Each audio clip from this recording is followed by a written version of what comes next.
My parents demanded I auction my home to pay sister's $250,000 debt after cutting me off 5 years ago. I refused, so they broke in and trashed it all. But they had no idea this house was. Have you ever realized that the most dangerous people in your life usually share your DNA? I am Valerie. I am 33 years old, and if you looked at my life right now from the outside, you would probably think I have everything perfectly figured out. I work as a senior programmer for a major tech company. The salary is more than generous, the benefits are great, and best of all, I get to work entirely from home. 4 years ago, after sacrificing practically every weekend and skipping every vacation, I finally bought my own house in Austin, Texas. It is a beautiful 3-bedroom place with a big backyard and a home office that catches the morning sun. It was my ultimate sanctuary. Life has been genuinely peaceful. For the past year, I have been dating an incredible man named Derek. He lives up in Denver, Colorado, so we have been doing the whole long-distance thing, taking turns flying out to see each other. He is supportive, kind, and brings out the absolute best in me. In fact, things have been going so well that we recently started talking about closing the gap. I was seriously considering selling my place in Austin and moving to Denver so we could build a real life together. I can write code from anywhere with a decent Wi-Fi connection, so why not? But this piece I have right now? It was a hard one. I had to walk through absolute hell to get here. And the demons holding the pitchforks were my own parents.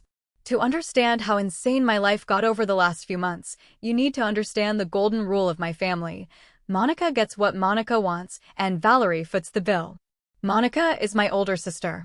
She is 36, married to a guy named Travis who is basically a walking billboard for bad financial decisions, and she is the undisputed golden child of the family.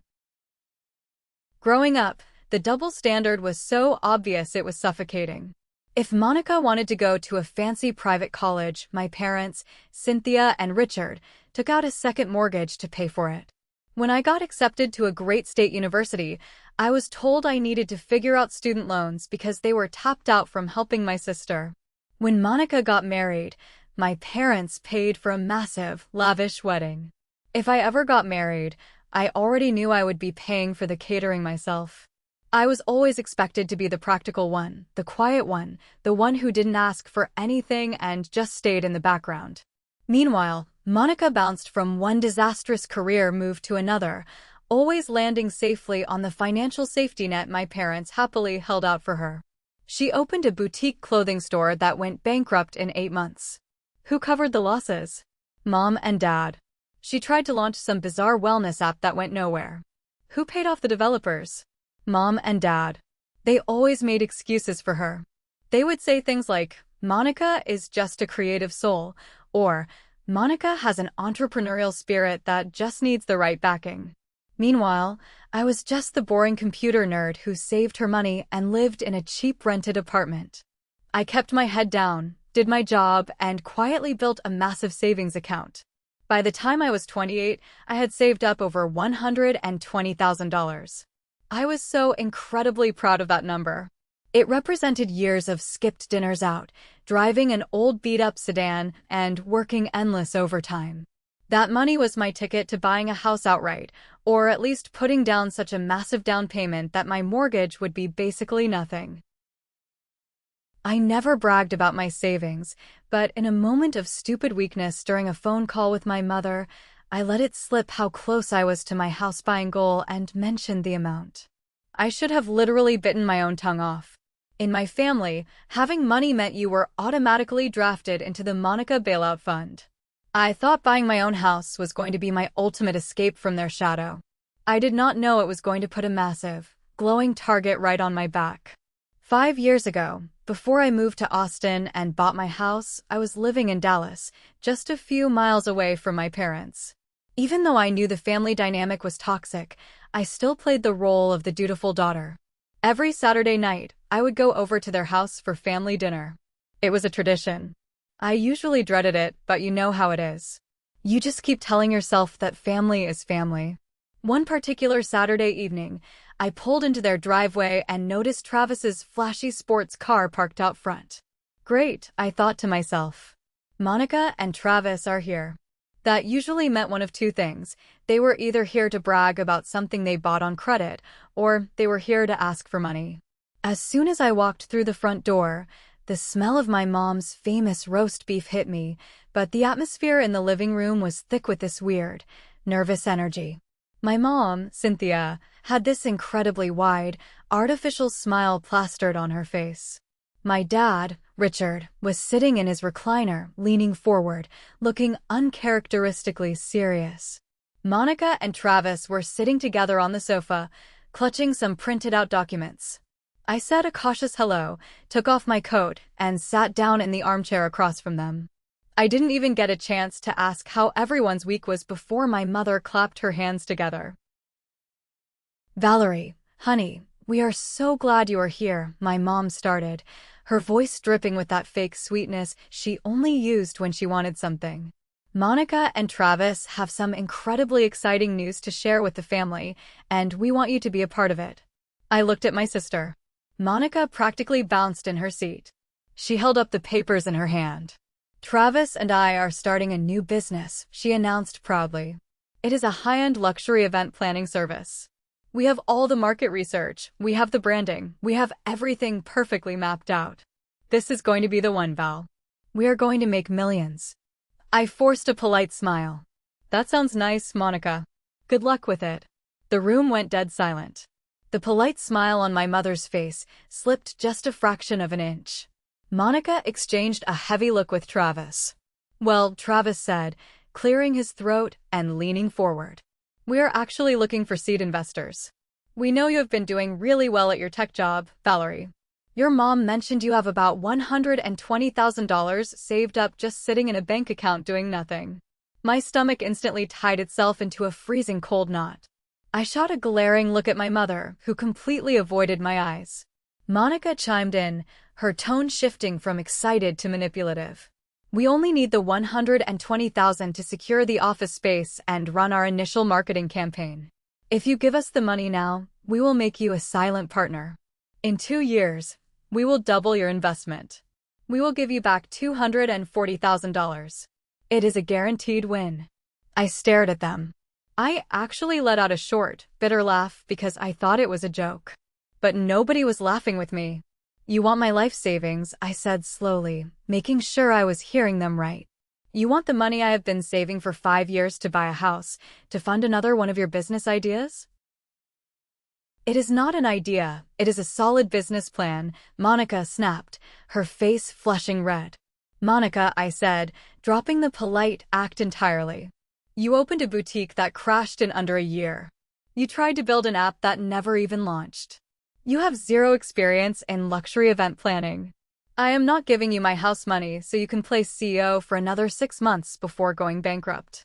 "How dare you speak to your sister that way?" my dad suddenly roared, slamming his hand down on the armrest of his chair. He stood up, pointing a finger right at my face. "She is trying to build a future for her family, and you are sitting there hoarding money like a selfish brat." "Selfish?" I fired back, standing up to meet his anger. "I worked 70-hour weeks for that money. I earned every single penny of it. It is for my future, not hers." My mother started crying. Not real tears, but those manipulative, dramatic sobs she used to control the room. "Why are you so cruel, Valerie? Why do you hate seeing your sister succeed? Family is supposed to help family. If you really loved us, you wouldn't even hesitate." I looked around the room. I looked at Monica, who was now hiding behind her hands, pretending to be a victim.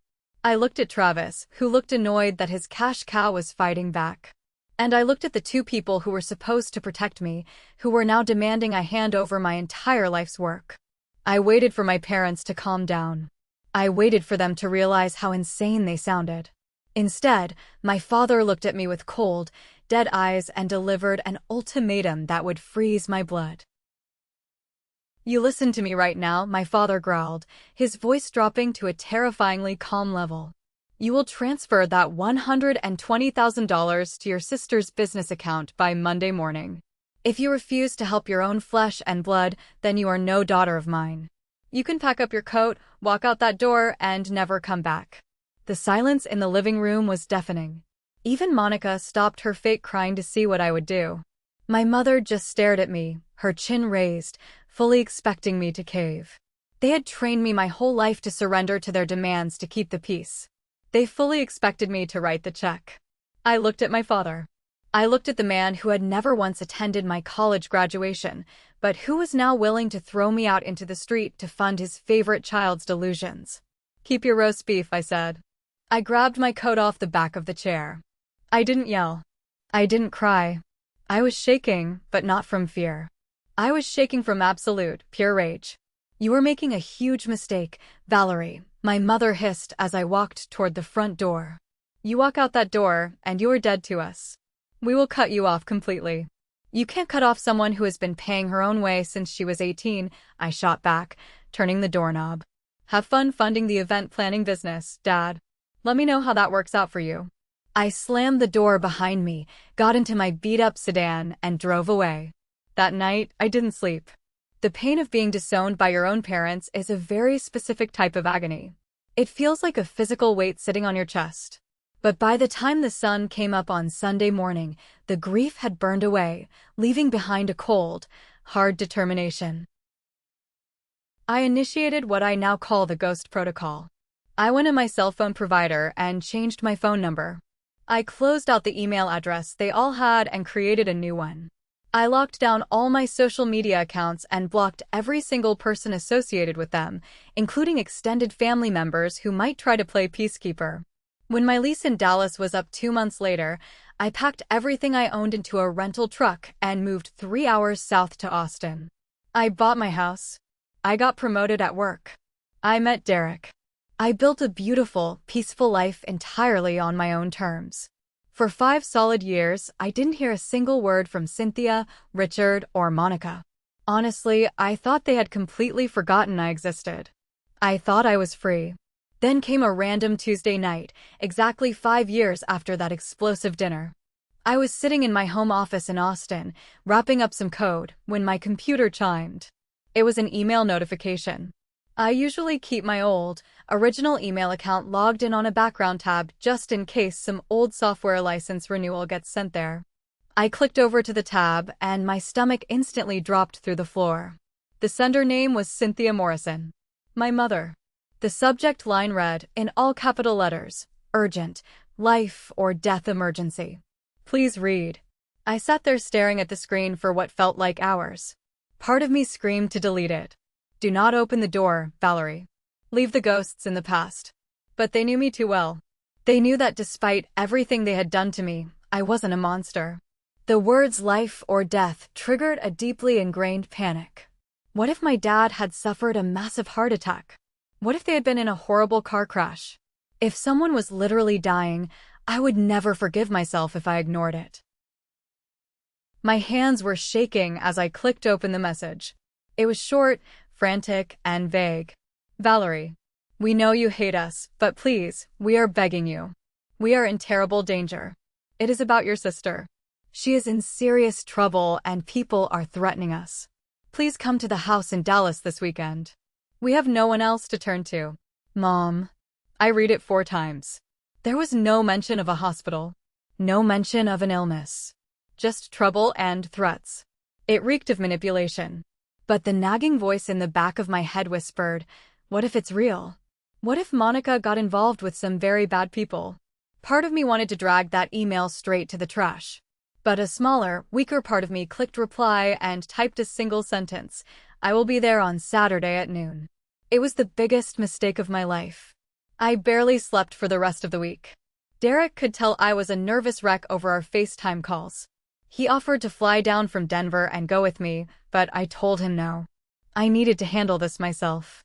If this was just another one of their manipulative traps, I wanted to be able to walk away without dragging him into the crossfire. Saturday morning arrived, and the 3-hour drive from Austin up to Dallas felt like a slow march to an execution.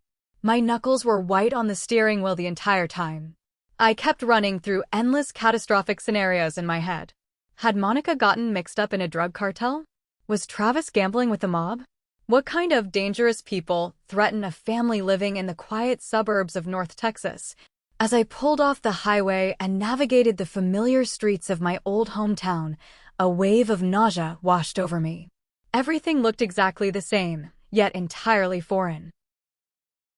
I turned onto their street, my heart pounding a frantic rhythm against my ribs. As my parents' house came into view, I instinctively slowed the car to a crawl. I was expecting to see police tape or broken windows, or at least a sense of impending doom hanging over the property. Instead, the lawn was perfectly manicured. And parked proudly in the driveway, shining under the afternoon sun, were two very familiar, very expensive vehicles. A brand new silver Porsche SUV and a sleek black Mercedes-Benz. I put my car in park on the street and just stared at them. If my sister and her husband were in a life-or-death situation with dangerous people threatening them, why were they driving cars that cost more than a small airplane? A hot spike of anger flared in my chest. I had been tricked. This wasn't a rescue mission. This was an ambush. I considered putting the car in drive and heading straight back to Austin, but I needed to look them in the eye. I needed to hear whatever ridiculous lie they had spun just so I could finally tell them to rot in hell and never feel guilty about it again. I marched up the front walkway and didn't even bother ringing the doorbell. I pushed the front door open and stepped into the foyer. "I'm here," I called out, my voice sharp and entirely devoid of warmth. Footsteps hurried out from the kitchen. It was my mother. The 5 years had aged her significantly. Her hair was much grayer, and the lines around her mouth were carved deeper. But the moment she saw me, she burst into dramatic, theatrical tears and rushed forward, throwing her arms around me. I stood completely stiff, keeping my arms pinned to my sides. I didn't hug her back. "Oh, Valerie, thank God you came." "Thank God," she sobbed, burying her face in my shoulder. I gently but firmly pushed her away by her shoulders. "Save the performance, Mom. You said someone was dying. You said there were threats. But I see Monica's Porsche sitting in the driveway. So unless the mafia is letting her keep the luxury package, someone better start explaining right now." My mother sniffled, dabbing at her dry eyes with a tissue that magically appeared in her hand. "Please, just come into the living room. Your father and your sister are waiting." I followed her into the same living room I had stormed out of half a decade ago. It felt like walking into a time capsule of trauma. My dad, Richard, was sitting in his usual chair, looking grim and defeated. On the sofa sat Monica and Travis. Monica looked terrible. Her makeup was smudged, her eyes were bloodshot, and she was nervously picking at her cuticles. For a split second, looking at my older sister looking so small and terrified, I felt a genuine twinge of pity. They looked at me like I was their absolute savior. But in my family, if they call you a savior, it usually means they are about to nail you to a cross. "All right," I said, remaining standing near the entryway, making it clear I was not staying long. "I drove 3 hours because you said this was life or death. Start talking." My dad cleared his throat, refusing to meet my eyes. "It's Monica's event planning business. It went under 3 months ago. They filed for bankruptcy." I didn't even blink. I am shocked. Truly. A business run by people with no business experience failed. What a completely unforeseeable tragedy. But that is a financial problem, Dad. Not a life or death emergency. Monica let out a loud, pathetic sob. "You don't understand, Valerie. The bankruptcy didn't cover everything. We took out private loans. From bad people. Investors who don't care about the law." I crossed my arms over my chest. "How much, Monica?" She looked at Travis.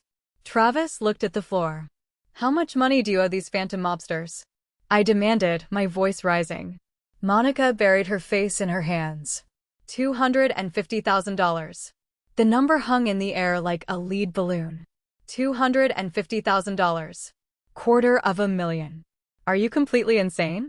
I asked, looking between Monica and Travis. You borrowed $250,000 from loan sharks to throw fancy parties for rich people? They weren't loan sharks at first. Travis protested weakly. They were private equity investors. But when the market shifted and our clients stopped paying, we couldn't make the interest payments. Now they have sold our debt to collections. Aggressive collections. They have been calling us day and night. They know where we live, Valerie. They said if we don't pay them by the end of the month, they are going to physically hurt us. I looked at Travis's perfectly pressed designer shirt.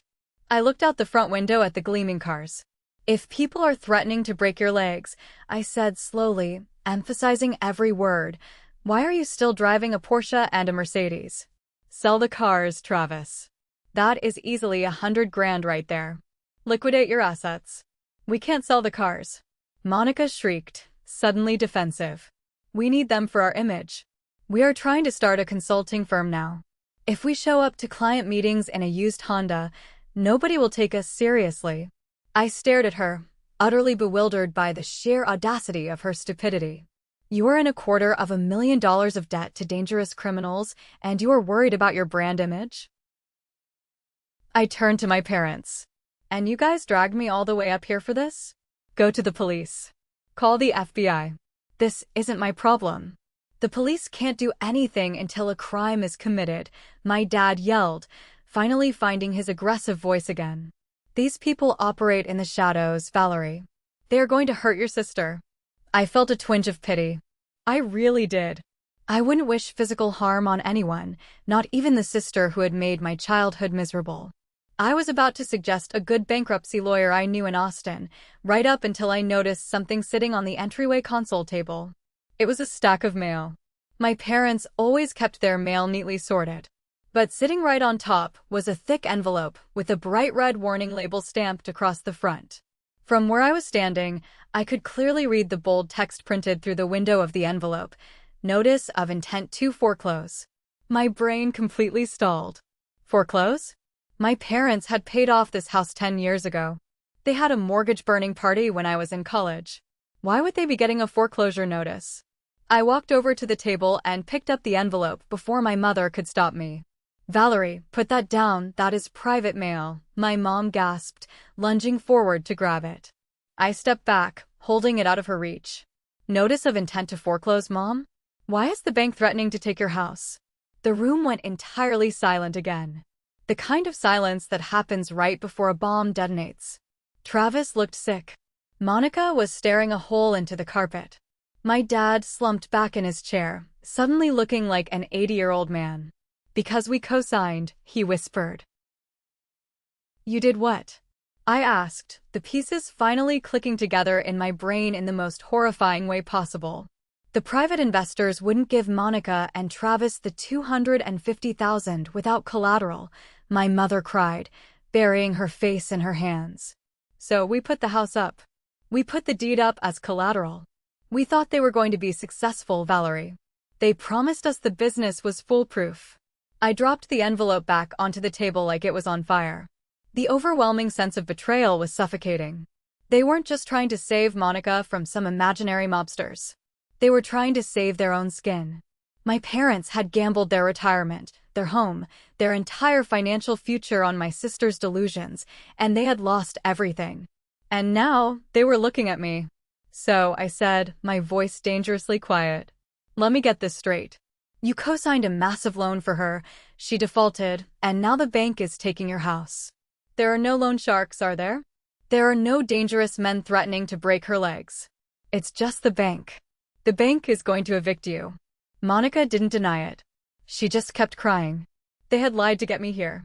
They had fabricated a life-or-death scenario involving violent criminals just to get me in the room. And they had already decided who was going to pay the price for their massive failure.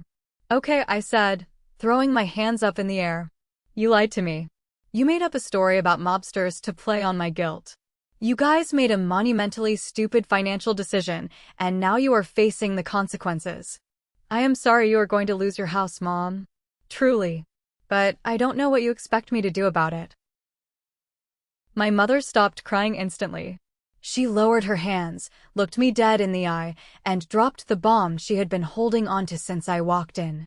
We know you bought a house in Austin, Valerie, she said, her voice suddenly steady and businesslike. We know the housing market there has exploded. Your house is probably worth at least $500,000 by now. I froze. How do you know anything about my house? I never told you where I lived. That doesn't matter, my dad interrupted, waving his hand dismissively. What matters is that you have equity. A lot of it. You need to auction your house in Austin, my mother said. She didn't ask. She stated it as a fact. A command. If you put it up for a rush auction, you can have cash in hand in 30 days. You sell your house, you pay off the $250,000 debt to save our home, and with whatever is left over, you can go live in a nice little apartment somewhere. I stared at her. I waited for the punchline. I waited for Travis to laugh or my dad to say it was a joke. But they were all staring at me with complete, deadpan seriousness. They genuinely believed they were entitled to the roof over my head. A laugh bubbled up in my throat. It was loud, harsh, and entirely devoid of humor. Are you out of your goddamn minds?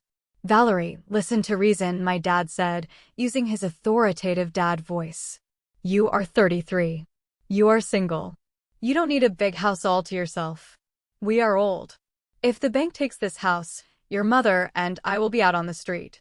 Monica and Travis have bad credit now. They can't rent a place. You are the only one with clean finances. So I should render myself homeless to fix your mistakes? I yelled, the anger finally boiling over.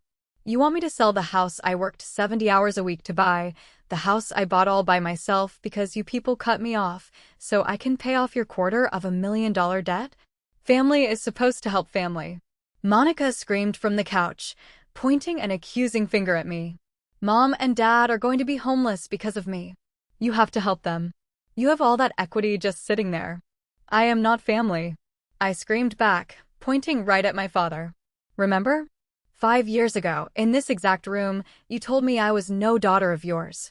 You told me to walk out that door and never come back because I wouldn't give her my savings. You made your choice, Dad. You chose her. You bet your house on her. Well, you backed the wrong horse, and now you have to pay the bookie.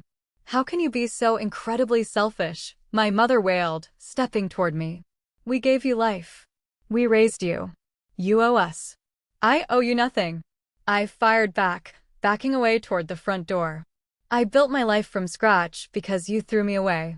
And now that your golden child has bankrupted you, you want to steal my life to replace yours? Absolutely not. Never going to happen. If you walk out that door, we are ruined, my dad bellowed, his face turning purple with rage. Then you better start packing boxes, I said, my hand wrapping around the doorknob. And Travis? Sell the damn Mercedes. I pulled the door open, stepped outside, and slammed it shut behind me. As I walked swiftly to my car, I could hear my mother screaming my name from inside the house. I got into my car, locked the doors, and peeled away from the curb. My heart was beating so fast I thought I was going to pass out. My hands were shaking so violently I could barely steer. But beneath the adrenaline and the anger, there was a profound sense of finality. I had finally said everything I needed to say. I had stood my ground. They had shown their true colors, and I had walked away. I drove back to Austin thinking I had finally put the final nail in the coffin of our toxic relationship. I thought I had one. But toxic people do not accept defeat, they just change their tactics. I drove away thinking I was safe, but I had absolutely no idea the nightmare was just getting started. Thank you for listening to the story so far. Please like this video, subscribe to the channel, and leave a comment with the name of the city you live in. Every single comment helps this video reach more people who might be dealing with similar family drama. Thank you so much. For about a week after that disastrous confrontation in Dallas, things were actually quiet. I drove back to Austin, threw myself into my programming work, and tried to convince myself that the worst was over. I thought that by walking out, I had successfully drawn a boundary they could not cross. But I was incredibly naive. I had underestimated just how desperate people become when they are about to lose everything they own. They did not see a boundary, they only saw an obstacle. And if they could not manipulate me into giving them my house, they decided they were going to force my hand. It started digitally. At first, it was just a barrage of text messages from unknown numbers, which I ignored and blocked. Then, Monica tried to orchestrate a smear campaign on social media, posting vague, passive-aggressive statuses about family betrayal and selfishness. I had already locked down my accounts years ago, so I only heard about it through a mutual acquaintance who still followed her. I told them not to update me anymore. I did not care what Monica posted on the internet. But then, my mother took it a step further. A massive, terrifying step further. It was a Thursday morning. I was in the middle of a complex coding sprint when my phone buzzed. It was a call from the human resources director at my tech company. My heart did a weird flutter. You never get a random call from HR unless something is very wrong. I answered, and the HR director sounded incredibly awkward and concerned. She asked if I was in a safe space to talk. Then, she dropped a bombshell that made the blood drain from my face. She told me they had received 3 separate phone calls that morning from a woman claiming to be my mother. My mother had called my corporate office. She had navigated through the automated system, managed to get a human on the line, and spun a wild, hysterical story. She told my company that I was suffering from a severe mental breakdown. She claimed I was a danger to myself, that I was hoarding money, cutting off my loved ones, and that the company needed to intervene immediately for my own safety. She even suggested that I was unfit to continue working and needed to be put on an indefinite, unpaid medical leave. I was absolutely mortified. I sat in my home office, my face burning with humiliation, having to explain to a corporate HR director that my mother was not trying to save my life, but was actually trying to sabotage my career because I refused to pay my sister's debts. I had to disclose my toxic family history just to prove I wasn't losing my mind. The HR director was very understanding. She noted the harassment in my file and assured me my job was secure, but she also gently suggested that I might want to look into getting a restraining order. When I hung up the phone, my hands were shaking with a mix of profound embarrassment and furious, boiling rage. They were trying to get me fired. They figured if I lost my generous salary, I wouldn't be able to afford my mortgage, and I would be forced to sell the house anyway. It was a scorched earth tactic. They were willing to completely destroy my livelihood just to get access to my equity. I blocked them on every single digital front. I set up advanced filters on my email. I changed my passwords. I thought I had built an impenetrable digital wall. But toxic people are relentless. When they realize they cannot reach you through a screen, they decide to bring the nightmare directly to your front door. The very next Tuesday morning, my illusion of safety was permanently shattered. I was standing in my kitchen, pouring my first cup of coffee, looking out the window at my quiet, peaceful Austin neighborhood. Suddenly, I heard the distinct sound of a car door slamming shut right in my driveway. I froze. I wasn't expecting any packages, and Derek was in Denver. I peeked through the blinds, and the coffee mug nearly slipped right out of my hand. Walking up my front pathway, looking completely unbothered, were my mother and father. Panic seized my chest. How the hell did they find my address? I had intentionally kept my location a closely guarded secret. I bought the house under an LLC specifically to keep my name off the easily searchable public property records. They should not have been able to find me. Before they could even reach the doorbell, I ripped the front door open, stepping out onto the porch to block their path. I was absolutely livid. "What are you doing here?" I demanded, not keeping my voice down. "How did you find this house?" My mother looked incredibly proud of herself. She crossed her arms and offered a smug little smile. "Monica hired a private investigator," she stated, as if hiring a professional stalker to hunt down your own daughter was a completely normal family activity. It cost her a pretty penny, but it was worth it. "We needed to talk to you face to face since you are being so immature and blocking our calls." A private investigator. I felt totally violated. The sheer entitlement of it was staggering. "You have exactly 10 seconds to get off my property before I call the police for trespassing," I said, my voice trembling with anger. But my father just pushed past me. He literally shoved his shoulder against mine and walked right into my foyer like he held the deed to the place. My mother quickly slipped in right behind him. I was so shocked by their physical nerve that for a split second, I just stood on the porch, paralyzed. I spun around and followed them inside. "Get out. I mean it, get out right now." But they ignored me.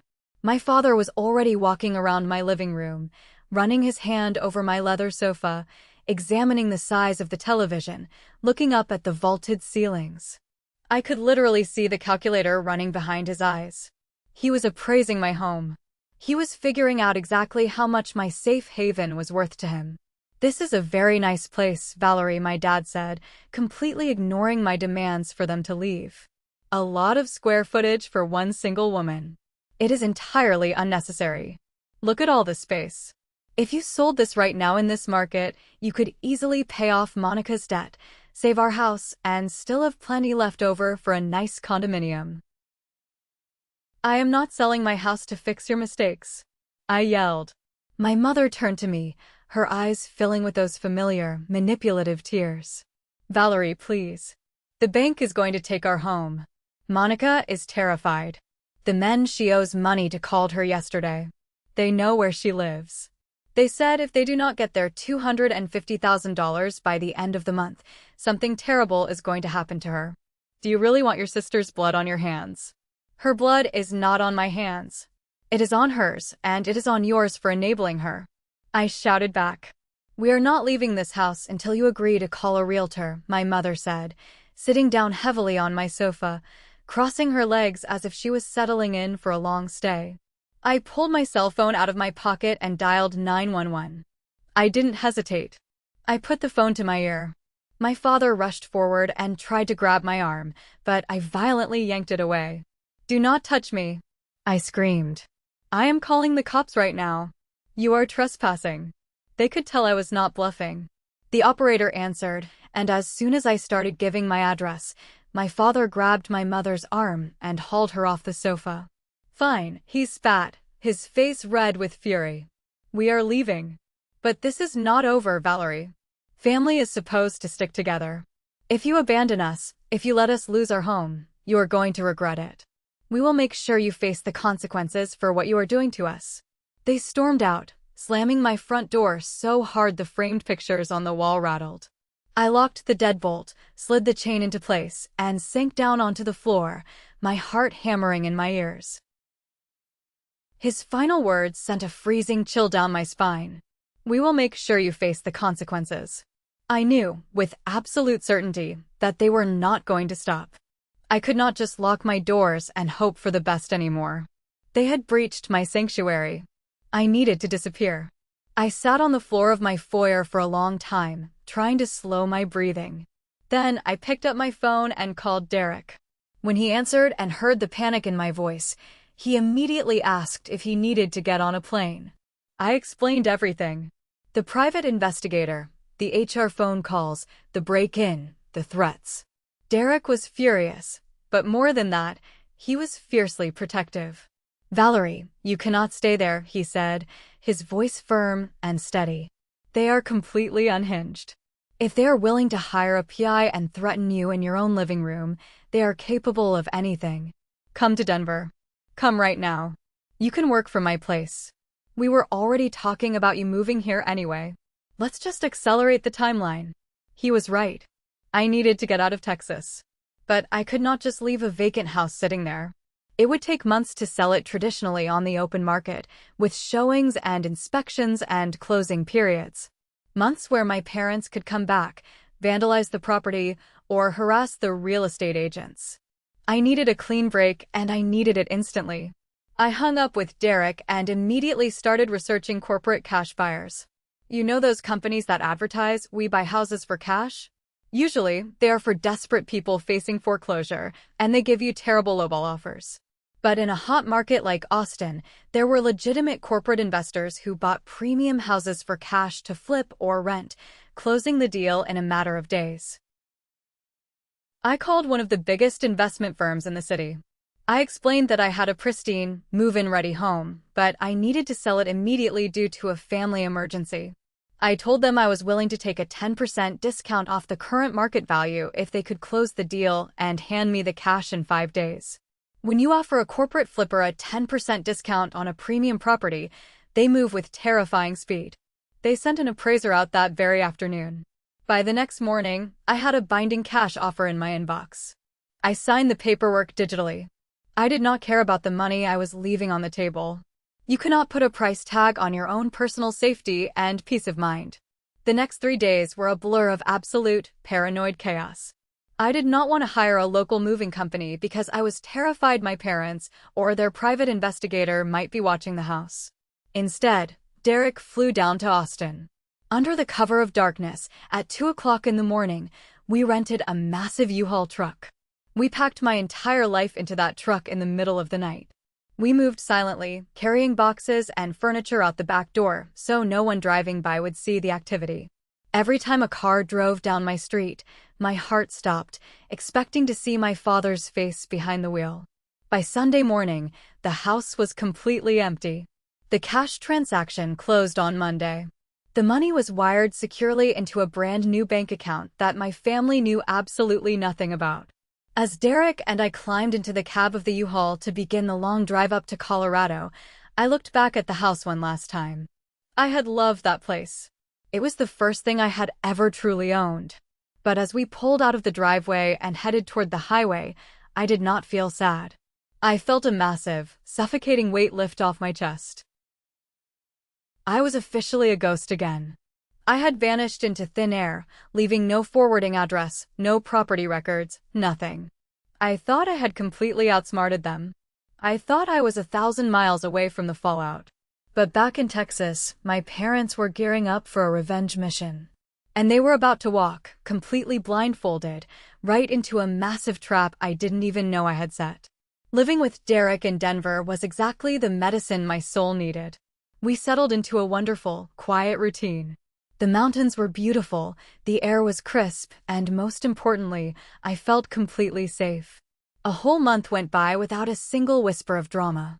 I changed my phone number yet again, I transferred my job's home office location to Colorado, and I started actively looking for a new house for us to buy together. I honestly believed the Texas chapter of my life was closed forever. But toxic families have a funny way of making their problems your problems, even from a different time zone. It was a Tuesday morning. I was sitting at the kitchen island with my laptop, drinking tea, when my new cell phone rang. I frowned. Very few people had this new number. The caller ID displayed an unknown number, but the area code made my blood freeze. It was the Austin, Texas area code. I almost didn't answer it. But curiosity and a tiny sliver of lingering dread got the better of me. "Hello," I answered cautiously. "Is this Valerie Morrison?" a deep, professional voice asked. "Yes." "Who is calling?" "Ma'am, this is Officer Martinez with the Austin Police Department. I am calling regarding an incident that occurred late last night involving two individuals who identified themselves as your parents, Richard and Cynthia Morrison." I sat up completely straight, my grip tightening on the phone. "My parents? What kind of incident?" "They are currently in our custody," Officer Martinez explained, his tone completely flat and serious. "They were arrested at approximately 1 in the morning for forced entry, breaking and entering, and severe destruction of private property. The homeowner caught them in the act and is pressing felony charges." My brain flatlined. None of those words made sense in that order. Breaking and entering? Destruction of property? My parents were in their 60s. They were upper-middle-class suburbanites who complained if the neighbor's grass was too long. They weren't vandals. "I am so confused, officer," I stammered. "Breaking and entering where? Whose house did they vandalize?" "The address they targeted is listed in our older database as your primary residence," the officer said. He read out the address of the house I had just sold a month ago. "They caused catastrophic damage to the interior. Smashed windows, destroyed appliances, ruined the drywall. They told the responding officers that they were, quote, teaching their ungrateful daughter a lesson, unquote." I stared blankly at the wall of Derek's kitchen. "Officer Martinez, I need you to listen to me very carefully. I do not own that house anymore. I sold it to a corporate real estate investment firm over a month ago. I live in Colorado now." There was a long, heavy pause on the other end of the line. I could hear the sound of the officer typing on a keyboard. "Ma'am," Officer Martinez finally said, and for the first time, his professional tone cracked just a little bit. "Are you telling me that your parents just committed a felony break-in and caused tens of thousands of dollars in damage to a property that belongs to a corporate flipping company?" "Yes," I said, a slow, disbelieving laugh escaping my lips. "Yes, that is exactly what I am telling you." They had used the private investigator's old report. The investigator had found my address a month ago through utility bills. But because I sold the house in 5 days to a cash buyer, The county tax records hadn't updated yet. My parents, in their infinite, arrogant rage, had driven 3 hours down to Austin in the middle of the night, armed themselves, and broken into a house they thought was mine, intending to destroy my sanctuary. Instead, they had walked right into a nightmare of their own making. I spent the next 20 minutes on the phone with Officer Martinez, explaining the entire insane backstory. I told him about the financial extortion, the private investigator, the harassment at my workplace, and the explicit threats my father had made in my living room a month prior. The officer took detailed notes, clearly realizing this was a massive case of domestic retaliation gone horribly wrong. After I hung up, I told Derek everything. He just sat on the couch, rubbing his temples, completely speechless. They could have been shot, Derek finally said, looking at me with wide eyes. Valerie, this is Texas. People defend their property. If the new owner had been armed, your parents could have been killed over this stupid vendetta. He was right. But the reality of what actually happened was almost just as devastating for them. Over the next few weeks, I managed to get the full story of that night through a combination of police updates and gossip filtered through Jenny, a mutual friend from my old hometown who was watching the drama unfold in real time. Here is exactly what my parents did. They drove down to Austin, parked a block away, and approached the house through the backyard alleyway. My father used a crowbar to pry open the sliding glass patio door. Once inside, they unleashed 5 years of pent-up resentment. They brought baseball bats. They smashed the brand-new stainless steel kitchen appliances. They shattered the sliding glass doors. They took cans of black spray paint and wrote horrific, abusive messages all over the freshly painted living room walls. Messages meant for me. But here is where karma intervened in the most spectacular way possible. The corporate real estate company that bought my house didn't just sit on it. They were aggressive flippers. They had already completed the minor renovations and had staged the house with beautiful, expensive rental furniture to prepare it for an open house that coming weekend. While my parents were busy taking a baseball bat to a staged glass coffee table, the property manager for the investment firm happened to be driving by to check on the exterior lighting. He saw flashlights moving inside, called the police, and waited in his car.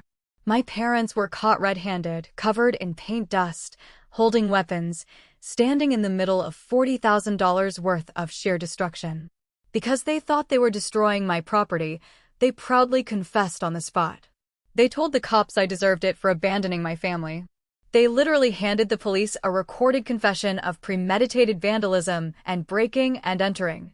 When the police informed them at the station that I had sold the house a month ago and that they had just vandalized a corporate-owned property, Jenny told me my mother actually fainted. They wanted to destroy my life. They wanted to punish me for walking away. Instead, they handed a slam-dunk felony case to a corporate real estate firm that employed a team of ruthless, bloodthirsty lawyers. The investment firm wanted full restitution for the $40,000 in damages, plus the cost of the delayed open house, plus legal fees. And the district attorney was perfectly happy to press felony charges. My parents were looking at real, actual prison time. A few months passed. The leaves in Denver started turning beautiful shades of gold and red, and my life continued to move forward in complete peace. Meanwhile, back in Texas, my family's entire world collapsed inward like a dying star. I was at a coffee shop with Derek when my phone rang. It was Jenny, my hometown informant. She sounded breathless, like she couldn't wait to spill the latest update. "Valerie, you are not going to believe how this ended," Jenny said. My parents had hired a very expensive defense attorney to keep them out of jail. The lawyer managed to work out a plea deal with the district attorney and the corporate investment firm. My parents would plead guilty to lesser charges and receive 3 years of strict probation, entirely avoiding prison. But the catch was brutal. They had to pay the restitution immediately. $40,000 for the property damage, plus nearly $20,000 in combined legal fees and court costs. $60,000 due instantly. So how did they pay it? I asked, sipping my coffee. Did they finally make Monica sell her Porsche? Jenny let out a dark laugh. No. The cars are leased, Valerie. Monica doesn't even own them. She just leases them for the image. Your parents didn't have 60 grand in liquid cash. The bank was already threatening foreclosure because of Monica's business loans. So, they had to sell the house. Their house. I stopped drinking my coffee. They sold their house? They had to, Jenny confirmed. They sold it to a developer for way below market value just to get the cash fast enough to pay the courts and stop the foreclosure. They lost everything, Val. The house you grew up in is gone. A strange feeling washed over me. It wasn't triumph. It wasn't joy. It was just a profound, heavy sadness. They had sacrificed the only secure thing they had left, all to avoid prison for a crime they committed out of pure, toxic spite. But Jenny wasn't finished. She had one more piece of information, and this was the piece that finally broke the illusion completely. And here is the absolute craziest part, Jenny whispered. You know how Monica said she owed dangerous people? That loan sharks were threatening to break her legs. Yeah, I said. $250,000 to the mob. It was a complete lie, Jenny revealed. During the bankruptcy hearings, everything became public record. There were no loan sharks. The people Monica owed money to was a completely standard, boring corporate investment group out of Chicago. The only thing they threatened Monica with was a civil lawsuit. Nobody was going to hurt her. Nobody was stalking her. It was entirely a legal matter. I closed my eyes. The sheer manipulation of it all was staggering. Monica had fabricated the entire threat of physical violence. She knew that simply saying, "I am being sued," wouldn't create enough panic. So, she played the victim. She spun a tale of danger and violence to terrify our aging parents into a frenzy. She weaponized their love for her and their guilt to manipulate them into attacking me. She orchestrated the entire crisis just so she wouldn't have to face the embarrassment of a standard civil court case. My parents lost their home, destroyed their retirement, and became convicted criminals, all to save my sister from a completely fabricated, non-existent physical threat. The aftermath of their spectacular implosion was exactly as miserable as you might expect. With my parents' house sold and the money completely drained to pay restitution and lawyers, they had nowhere to go. Currently, Cynthia, Richard, Monica, and Travis are all crammed into a cheap, two-bedroom apartment in a very bad part of Dallas. The golden child and her enablers, finally forced to live under one roof with no money and no one left to blame but themselves. According to Jenny, the police have been called to their apartment twice just for noise complaints because they are constantly screaming at each other. The stress of poverty, combined with the reality of Monica's lies, has completely shattered whatever loyalty they had left. A few weeks ago, Jenny called me with a message. "Your mom asked me to call you," Jenny said, her tone apologetic. "She is begging for you to unblock her number. She says they realize they made a terrible mistake.